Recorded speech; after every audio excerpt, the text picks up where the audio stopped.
Prior to the 19th century, marriage was based on Christian principles, with the laws reflecting those values.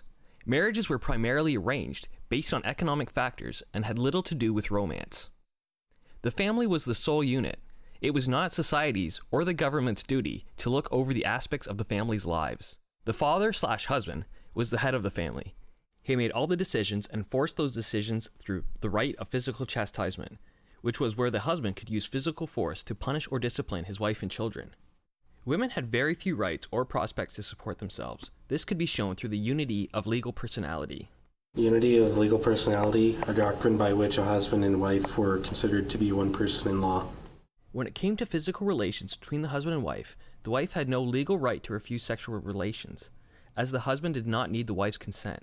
In addition, the husband had the right to sue another man that had sexual relations with his wife, which was called criminal conversation. What are you doing with my wife? I'm just going to town is all. I'm going to sue you for having sex with my wife. If the wife left the husband, then she was not entitled to receive support. Although, if the husband was the cause of the breakdown, she could, in common law, receive alimony. Alimony is a common law action by a wife for support from her husband, But only under special circumstances. They were that they were living separate and apart. The husband had committed adultery, cruelty, or deserted the wife for more than 2 years. The wife had not committed a matrimony offense such as adultery, cruelty, or desertion, and that she was willing to take her husband back.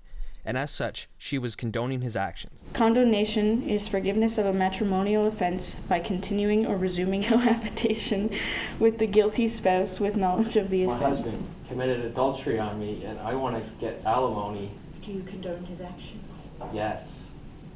I Well, guess I don't get alimony. Under the unity of legal personality, the wife's personal property became the property of the husband under the marriage, as married women could not legally own property, and upon divorce, the husband kept all the property, including his wife's. As such, property could be kept in trust, where wealthy families kept property in the name of their daughter so that they could not be lost in the event of a divorce, although the husband could still benefit from the income of that property. In the matter of custody of children, they were deemed to be property, and were therefore the right of the father/husband, and the woman had no right to the custody of the children. We had an annulment and I'm taking custody of the children, I guess. Now I want them. But I'm the husband and I'm the provider, so by law they're mine. Marriage was only ended in one of two ways, death or annulment. However, due to Henry VIII, it became possible to terminate a marriage by divorce, but this was not through civil court. It was commenced through a combination of the religious courts and a private member's bill in Parliament. First, the husband had to sue the other man in criminal conversation. He then had to apply to the court for a divorce to live separately. Third, he had to get a member of Parliament to put a private member's bill for divorce. The process was long, expensive, and needed connections to be done. As well, there was no remedy for the wife to divorce the husband on any ground.